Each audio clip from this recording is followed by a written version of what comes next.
नौजवान भाई हैं, रात को बिस्तर पे जब वो सोते हैं तो कानों में हेडफोन लगा करके सोते हैं, गाना सुन करके वो सोते हैं और उसी हाल में उनको नींद आ जाती है और बड़े फख्र से कहते हैं मैं जब म्यूजिक सुनता हूं तो मेरे दिल को सुकून मिलता है, जब मैं अपने फेवरेट सिंगर का गाना सुनता हूं तो मेरे दिल को सुकून मिलता है। मेरे प्यारे भाई, उसी गाना को सुनते हुए अगर तुझे मौत आ गई, बिस्तर पे सोने के जाने के टाइम अल्लाह के नबी ने जो दुआ हमको सिखाई है, उस दुआ में हम क्या कहते हैं? अल्लाहुम्मा बिस्मिका अमूतु व अहया, ऐ अल्लाह मैं तेरे ही नाम से मरता हूं और तेरे ही नाम से जीता हूं।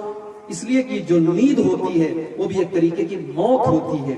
नींद में भी अल्लाह ताला हमारी रूह को कब्ज करता है और जब हम सो करके उठते हैं तो अल्लाह हमारी रूह को वापस डाल देता है। इसीलिए जब आदमी नींद में होता है तो होशो हवास में नहीं।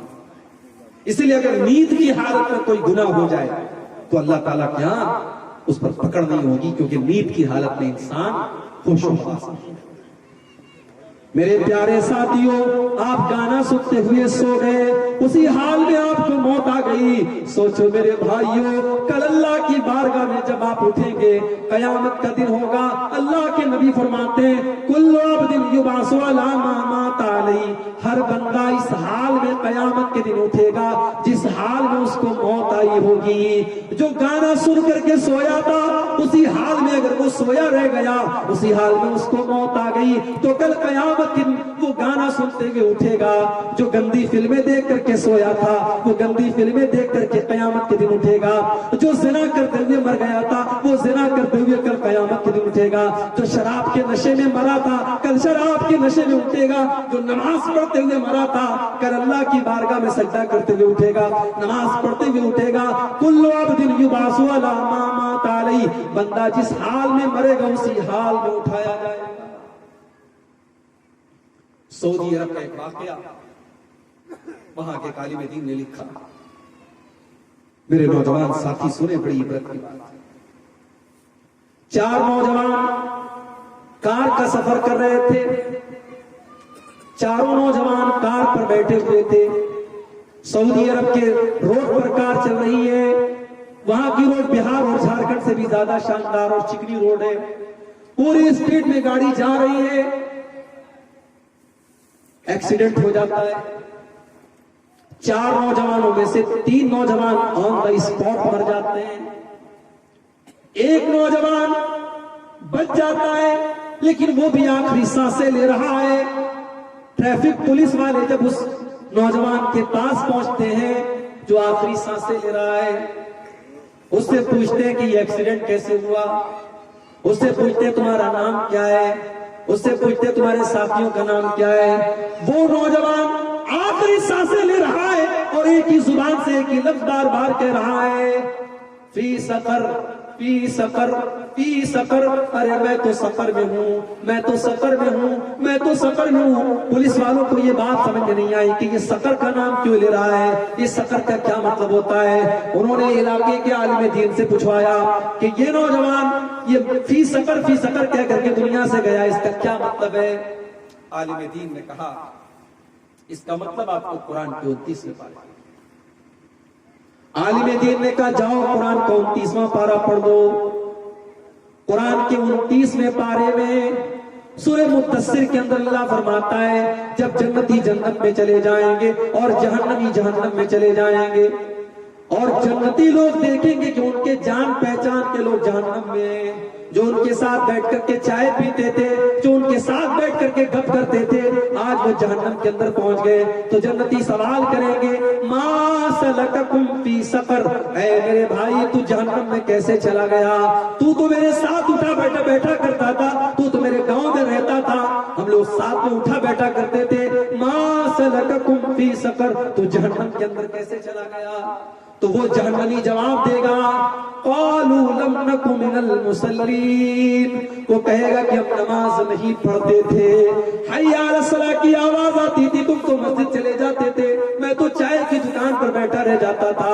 تم نماز کے لیے فجر کے ٹائم ہو جایا کرتے تھے, میں تو رات کو 2-2 بجے تک لڑکیوں سے چیٹنگ میں لگا رہتا تھا, میں فجر کی نماز میں نہیں اٹھتا تھا. ما سلککم فی سقر, وہ سوال کریں گے کہ تم جہنم میں کیسے چلے گئے؟ وہ جواب دیں گے لم نک من المصلین, ہم نماز نہیں پڑھتے تھے. ولم نک نطعم المسکین, ہم شادی میں لاکھوں کا کھانا فری میں ہم برباد کر دیتے تھے, بہترین کھانا بنواتے تھے اور جتنا کھانے والے کھانا کھاتے تھے اس سے زیادہ کوڑے دان میں پھینکا جاتا تھا. لیکن گاؤں میں غریبوں کو کھانا دینے کی توفیق نہ ہوتی تھی, ہم بھوکوں کو کھانا نہیں کھلاتے تھے, ہم اپنا پیسہ کبھی غریبوں پر خرچ نہیں کرتے تھے. وَكُنَّا نَخُوضُ مَعَ الْخَائِضِينَ, ہم دین کا مذاق اڑانے والوں کے ساتھ دین کا مذاق اڑاتے تھے, ہم اللہ کا مذاق اڑاتے تھے, ہم رسول کا مذاق اڑاتے تھے, ہم قرآن کا مذاق اڑاتے تھے, ہم علماء کا مذاق اڑاتے تھے, ہم مدرسوں کا مذاق اڑاتے تھے, ہم داڑھی کا مذاق اڑاتے تھے. وَكُنَّا نَخُوضُ مَعَ الْخَائِضِينَ, ہم مذاق اڑانے والوں کے ساتھ مذاق اڑایا کرتے تھے.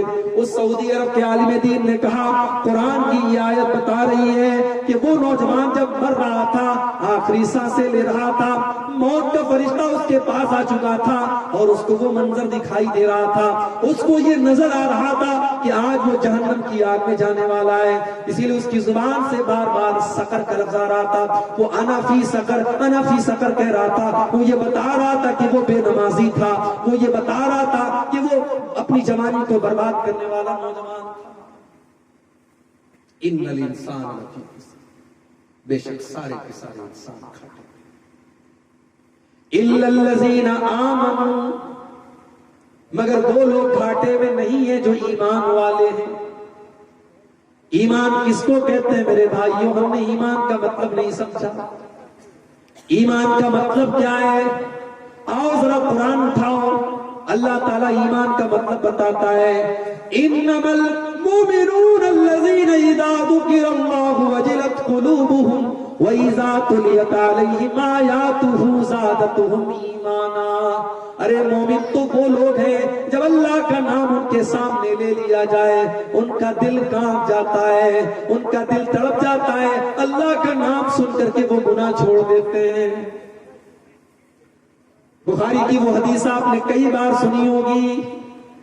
3 لوگ جب غار میں پھنس گئے اور تینوں نے اللہ سے اپنے اپنے نیک عمل کا واسطہ دے کر کے دعا مانگی تھی. ان تینوں میں سے ایک نے کہا تھا اے اللہ میں اپنی چچا زاد بہن سے بہت محبت کرتا تھا, میں اپنی چچا کی لڑکی سے بہت محبت کرتا تھا, میں اس پر ڈورے ڈالتا تھا, میں اس کو حاصل کرنے کی کوشش کیا کرتا تھا. اور ایک مرتبہ جب گاؤں میں قحط پڑا, سوکھا پڑا اور وہ لڑکی میرے پاس مدد مانگنے کے لیے آئی, میں مدد کرنے کے لیے تیار تو ہوا مگر میں نے کنڈیشن لگا دی کہ تجھے اپنی عزت کا سودا کرنا پڑے گا, تجھے اپنی آبرو میرے حوالے کرنی پڑے گی. لیکن جب عین موقع پر میں اس لڑکی کے ساتھ زنا کرنے کے لیے تیار ہو گیا اور قریب تھا کہ میں اس کے ساتھ زنا کر لیتا, اس لڑکی نے عین موقع پر کہا کہ اے اللہ کے بندے اتق اللہ, تو اللہ سے ڈر, ولا تبذ الخاتم الا بحقہ, اور جس چیز کا تجھے حق حاصل نہیں اس چیز کو تو استعمال مت کر. اللہ کا نام سن کر کے اس نوجوان نے زنا کا ارادہ ترک کر دیا, زنا کا ارادہ چھوڑ دیا اپنی چچازاد بہن کے ساتھ, پھر اس نے کبھی غلط کام کا ارادہ نہیں کیا. اللہ کہہ رہا ہے کہ مومن تو وہ لوگ ہیں جب اللہ کا نام لیا جائے تو ان کے دل کانپ جاتا ہے. وَإِذَا تُلِيَتْ عَلَيْهِمْ آيَاتُهُ زَادَتْهُمْ ایمانا, اور مومن تو وہ لوگ ہیں کہ جب اللہ کا نام لیا جائے, جب قرآن کی آیتیں پڑھی جائیں تو ان کا ایمان بڑھ جاتا ہے.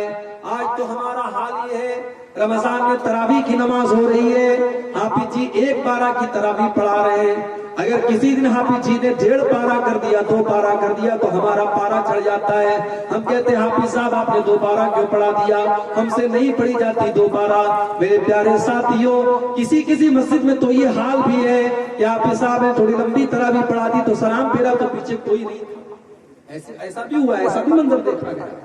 لیکن جو اللہ کے مومن بندے ہوتے ہیں وَإِذَا تُلِيَتْ عَلَيْهِمْ آيَاتُهُ زَادَتْهُمْ ایمانا, قرآن کی آیتیں جب پڑھی جاتی تو ان کا ایمان بڑھ جاتا ہے. फुज़ैल डाकू को देखो, डाका डालने के लिए जाता है, एक मकान की छत पर कूदता है। उस मकान में अल्लाह का कोई बंदा रात के सन्नाटे में कुरान पढ़ रहा है, और कुरान पढ़ते पढ़ते वो अल्लाह का बंदा सूरह हदीद की आयत पर पहुंचता है, अलम यानि लिल्लज़ीना आमनू अन तख्शा कुलूबुहुम लिज़िक्रिल्लाह। क्या ईमान वालों के लिए अभी वो समय नहीं आया, क्या ईमान वालों के लिए अभी वो वक्त नहीं आया कि अल्लाह का कलाम सुन करके उनका दिल पिघल जाए। फुज़ैल इब्न अयास के दिल पर चोट लगी, ऐ अल्लाह ये कुरान पढ़ा जा रहा है और मैं डाका डाल रहा हूँ, मैं लोगों का माल लूट रहा हूँ, ऐ अल्लाह तू मुझे बुला रहा है, ऐ अल्लाह मैं तेरी दावत पर लब्बैक कह रहा हूँ, ऐ अल्लाह तू पूछ रहा है कि क्या ईमान वालों के लिए तौबा करने का टाइम आया कि नहीं आया। ऐ अल्लाह मैं ऐलान कर रहा हूँ कि वो टाइम आ चुका है। ऐ अल्लाह तेरा बंदा फुज़ैल आज से सच्ची तौबा करता है, आज से फुज़ैल न तो कोई डाका डालेगा, न कोई चोरी करेगा, न किसी की इज्जत पर हमला करेगा। आज के बाद तेरा बंदा फुज़ैल तेरे घर की इबादत में, तेरे घर के तवाफ में और नमाज में और इबादत में लगा रहेगा। और उसके बाद फुज़ैल इब्न अयाज ने सच्ची तौबा की और अपने दौर के बड़े बड़े उलमा और बड़े बड़े आबिदों में शुमार। ईमान इसको कहते हैं। आज हमारा ईमान कमजोर हो, और एक बात याद रखो, ये जो ईमान है ना, ये दुनिया की सबसे बड़ी पूंजी है। हम गरीब हैं, हमारे घर कमजोर है, हमारे पास दौलत नहीं है, लेकिन अगर हमारे पास ईमान है तो अल्लाह की कसम बड़े बड़े करोड़पति और अरबपति कल कयामत के दिन हमारे सामने फीके पड़ जाएंगे, उनके सामने हमारे पास उनसे बड़ी दौलत है मेरे भाई। ईमान से बड़ी कोई दौलत नहीं। अल्लाह ने कुरान की तीसरे पारे की आखिरी आयत में फरमाया, इन्नल्लज़ीना कफरू व मातू व हुम कुफ्फारुन फलन युक़बल मिन अहदिहिम मिल्उल अर्ज़ि ज़हबा। जो लोग ईमान के बगैर दुनिया से चले गए, जो लोग कुफ्र की हालत में दुनिया से चले गए, कल कयामत के दिन अल्लाह की बारगाह में वो जमीन भर के सोना लेकर के आएंगे। ऐ अल्लाह तो जमीन भर के सोना ले ले अल्लाह, लेकिन मुझे जहन्नम की आग से बचा ले, मुझे अपने अजाब से बचा ले। अल्लाह कहता है उनका जमीन भर के सोना कबूल नहीं किया जाएगा, उनका जमीन भर के सोना कबूल नहीं किया जाएगा। तेरे पास जमीन भर के सोना है, लेकिन तेरे पास उससे बड़ी दौलत नहीं है, तेरे पास ईमान नहीं है। अल्लाह कहता है उलाइका लहुम अज़ाबुन अलीम, जिनके पास ईमान नहीं होगा उनको दर्दनाक अज़ाब दिया जाएगा। वमा लहुम मिन नासिरीन, और उनकी कोई मदद करने वाला नहीं होगा। शेरशाबादियों का इलाका है, बड़ी खुशी होती है जब मैं आपके इलाके में आता हूं, और मैं बनारस में और दीगर जगहों पर कहता भी हूं कि सीमांचल के इलाके में मुसलमानों की एक बिरादरी है। अल्हम्दुलिल्लाह 99% बल्कि 100% मैं कह सकता हूं कि ये अहले तौहीद की बिरादरी है, अहले तौहीद की ये कौम।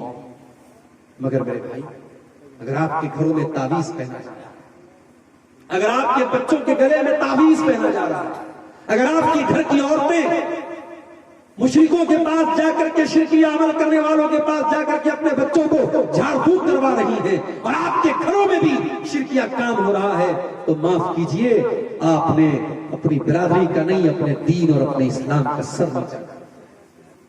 ये पूंजी जो अल्लाह ने आपको दी है, ईमान की पूंजी, तौहीद की पूंजी, इस पूंजी की हिफाजत कीजिए। वला तमूतुन्ना इल्ला व अंतुम मुस्लिमून, तुम्हें मौत ना आए मगर इस्लाम की हालत में, मरते दम तक अपने आप को और अपने परिवार को तौहीद पर बचा कर रखिए मेरे भाई। सारी जिंदगी अगर आप तौहीद पे रहते हैं और मरने के पहले अगर आपने शिर्क कर दिया तो सारी जिंदगी की आपकी कमाई बर्बाद हो जाएगी। इतनी बड़ी दौलत है। इल्लल्लज़ीना आमनू, सारे के सारे इंसान खसारे में, मगर वो लोग खसारे में नहीं है जो ईमान वाले हैं। वामिलुस सालिहात, और नेक अमल करने वाले हैं, नेक अमल करने वाले हैं। आय अल्लाह नेक अमल किसको कहते हैं?